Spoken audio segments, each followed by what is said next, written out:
Ketika tim Heset mengunjungi Jepang, tim Heset menyempatkan untuk bertemu seorang YouTuber asal Indonesia, seorang anak muda yang kreatif, konsisten terhadap perjuangan di dunia seni, terutama di dalam pembuatan konten-konten kreatif yang sangat bagus dan relevan dengan kehidupan anak muda saat ini.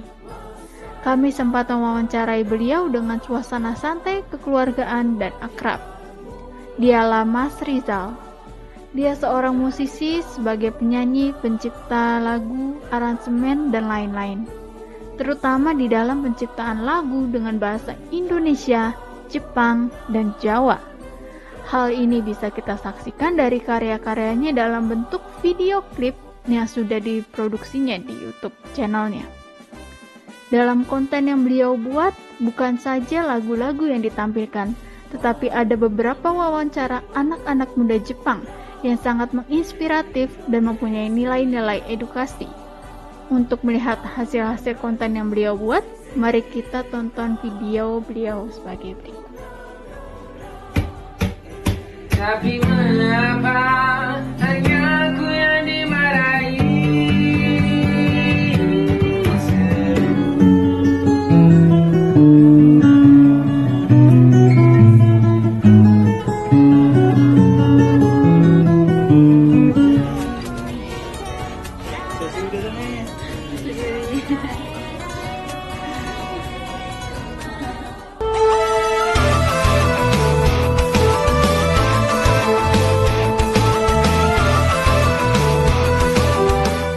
Nama saya Rizal, saya asal Kediri, Jawa Timur, dan nama channel YouTube saya adalah Rizal Japan.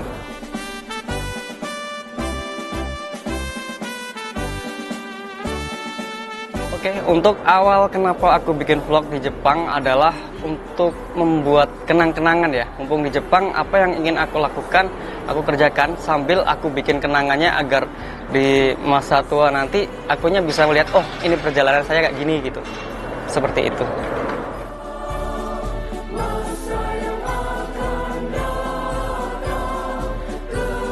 Oke, untuk inspirasinya pertama kali buat video-video itu yang aku suka tuh dari konten kreator Indonesia yang di Jepang juga sangat kreatif juga ya, karena bisa mengekspresikan diri lewat video dan juga banyak ditonton sama teman-teman orang Indonesia yang pengen ke Jepang juga.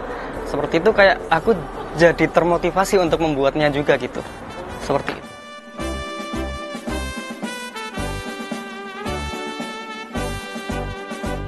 Jadi untuk pertama kali saya ke Jepang itu untuk belajar di kuliah gitu, terus habis itu sambil kerja arbaito, terus itu seterusnya kerja di Jepang sih. Arbaito itu apa? Part time. Part time. Part time itu lebih ke bidang apa? Part time-nya itu seadanya gitu, kayak misalnya di swalayan kayak gitu.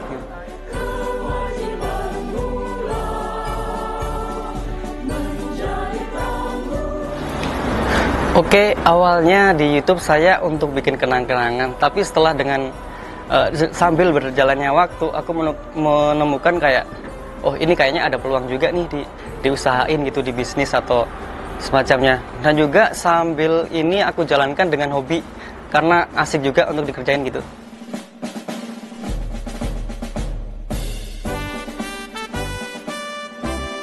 Untuk program yang saya buat di YouTube ada beberapa, termasuk salah satunya adalah vlog musik, karena saya suka musik, karena background saya dari dulu suka musik gitu ya. Dan ada juga yang Hajime Maste, itu semacam kayak perkenalan gitu. Saya mencoba ingin memperkenalkan orang-orang Jepang ke Indonesia gitu. Dan juga sebaliknya, aku pengen memperkenalkan orang Indonesia atau budaya Indonesia ke Jepang gitu. Jadi kita saling tukar budaya seperti itu.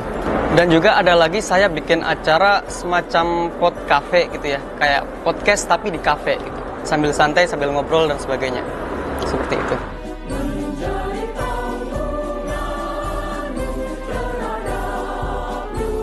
Oke, untuk membagi waktunya emang cukup susah ya, disambit dengan kegiatan-kegiatan lainnya gitu, karena banyak banget kegiatan yang bisa dilakukan di Jepang gitu. Apa yang pengen aku kembangkan gitu kan. Dan juga untuk membagi waktunya, ya misalnya kalau udah hari ini kerjaan ini nih, dari pagi sampai siang atau sampai sore kayak gitu. Terus sorenya sampai malam itu buat ngedit video, buat bikin translatean atau apapun itu. Seperti itu sih. Apakah ada tim yang membantu? Untuk tim ada, dan untuk editor video juga ada, dan juga untuk subtitlenya juga ada yang ngeditin. Dan terima kasih banyak untuk teman-teman yang membantu saya dalam YouTube ini. Seperti itu.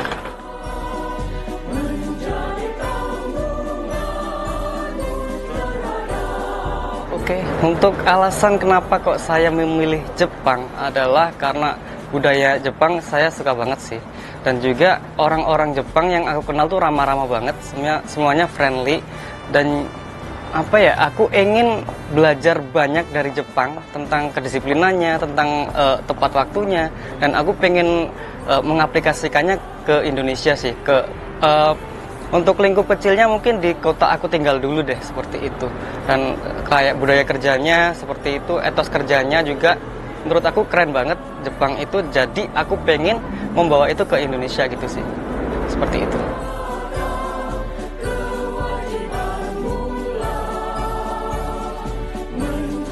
Sukses ya. Untuk sukses sih menurut saya relatif ya. Karena menurutku aku udah sukses bagi aku karena aku sudah bisa menjadi lebih baik dari saya yang sebelumnya gitu. Tapi nggak tahu mungkin buat orang lain seperti apa. Bisa jadi aku belum seberapa gitu kan. Cuma menurut saya pribadi sih aku udah sukses gitu. Dan untuk rahasia sukses, karena sukses itu relatif, jadi rahasianya juga kuncinya juga beda-beda, bisa jadi beda. Kalau untuk saya pribadi sih konsistensi ya mungkin ya. Kalau pribadi saya mengatakan kunci sukses adalah konsistensi. Karena kalau boleh cerita sedikit, waktu saya memulai YouTube dulu tuh ada temen yang ngebantuin saya untuk bikin video seperti syuting, seperti arahannya ke sana ke sini gitu kan, untuk video explore Jepangnya, terutama yang seperti itu. Dan juga waktu itu saya sempet dikabarin sama teman saya, di kontak waktu, ayo sekarang mau kemana ini, main kemana gitu kan, karena sering banget main sama dia gitu kan, kemanapun. Terus dan waktu itu saya bilang ke dia, sorry nggak bisa kalau kali ini, soalnya saya mau ke Tokyo bikin konten lagi gitu kan. Terus dia bilang kayak gini, alah yang nonton cuma 60 aja kok masih bikin konten gitu kan. Terus akunya enggak kok, aku pasti bisa kok gitu kan. Akunya tetap konsisten membuat video-video di YouTube, dan akhirnya bisa sampai kayak sekarang ini tuh karena konsistensi sih menurut saya.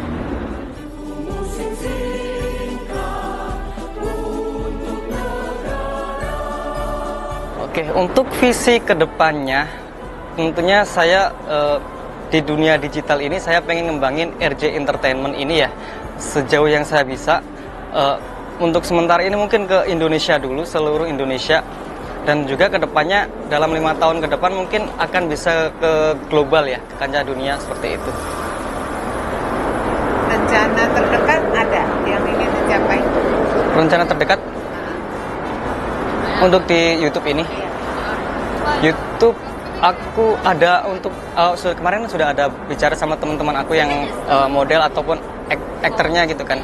Aku ada bikin rencana mau bikin short movie gitu sih, drama-drama Jepang seperti itu. Oke.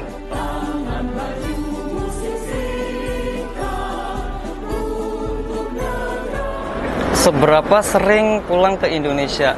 Untuk ke Indonesia saya setahun sekali ya, kurang lebihnya setahun sekali saya pulang ke Indonesia. Dan yang terakhir tuh beberapa bulan lalu itu saya ke Indonesia ya, pertama untuk ketemu sama orang tua karena kangen gitu kan sama keluarga. Dan juga waktu itu ada project kan sama orang Jepang, aku bawa ke Bali, dan di event Jepangan di Indonesia aku tampilkan dia sebagai aku bawa sebagai RJ Entertainment-nya ini, dan talent aku ini dia nyanyi di Indonesia di Bali gitu, seperti itu. Dan jadi untuk kedepannya aku juga pengen banget nih bikin event-event seperti itu, jadi bisa bawa talent-talent Jepang ke Indonesia atau sebaliknya gitu, Indonesia ke Jepang, seperti itu sih ya. Untuk visi kedepannya juga untuk di Indonesianya aku pengen banget bikin ladang rezeki buat orang lain sih.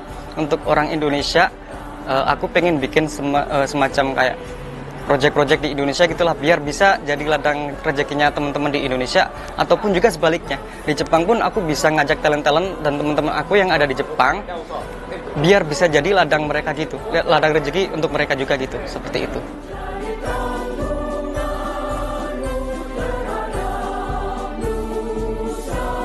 Untuk masukannya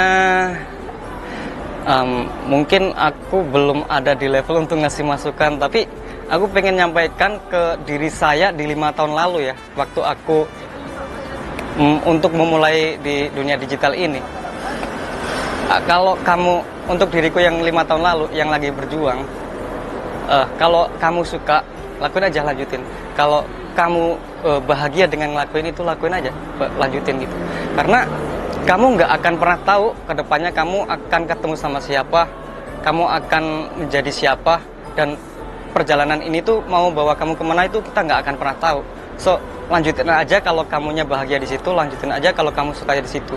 Itu seperti itu. Dan menurutku aku di sini pun di Heset Entertainment ini itu pun karena aku nggak berhenti waktu itu. Coba kalau aku setahun lalu berhenti nih, nyerah, meski pas aku nemu jalan buntunya, pas aku ngalamin hal sulitnya, mungkin aku nggak bakal ada di sini, bisa ketemu orang-orang hebat seperti ini gitu. Dan menurutku itu sih, lanjutin aja kalau kamu emang bener-bener suka di situ.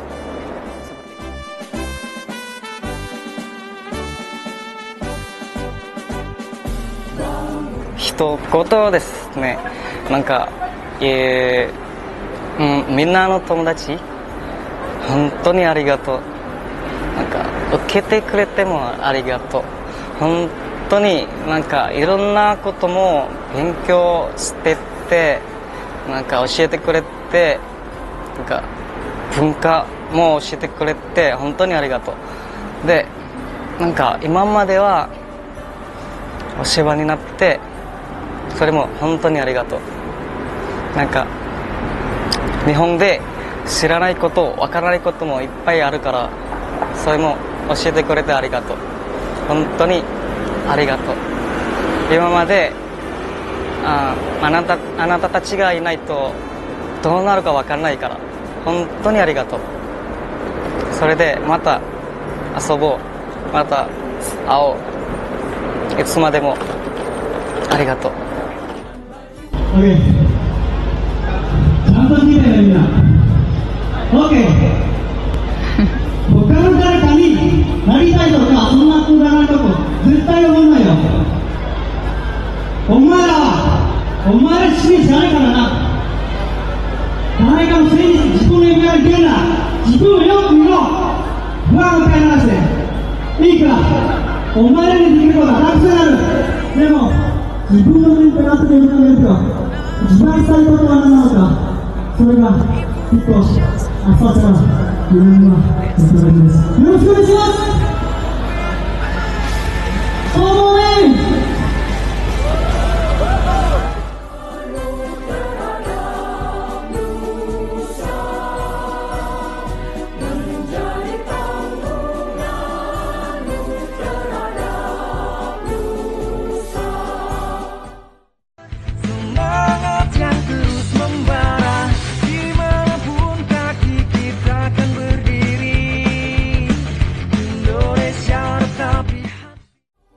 Video ini kami persembahkan dalam rangka Hari Ulang Tahun Republik Indonesia yang ke-79. Ada nilai-nilai positif yang bisa didapatkan, yaitu sebagai berikut. Nomor 1, bekerja dari bawah sampai perlahan-lahan sampai ke atas. Nomor 2, kesuksesan masing-masing orang pasti berbeda. Nomor 3, sukses tidak harus dipamerkan. Nomor 4, kerjakan dengan sungguh-sungguh apa yang kamu sukai. Nomor 5, masalah tidak akan pernah habis, tergantung dengan mindset kita. Nomor 6, peluang itu bukan datang sendiri, melainkan harus kita yang cari. Selamat Hari Ulang Tahun Republik Indonesia yang ke-79 tahun. Indonesia Merdeka!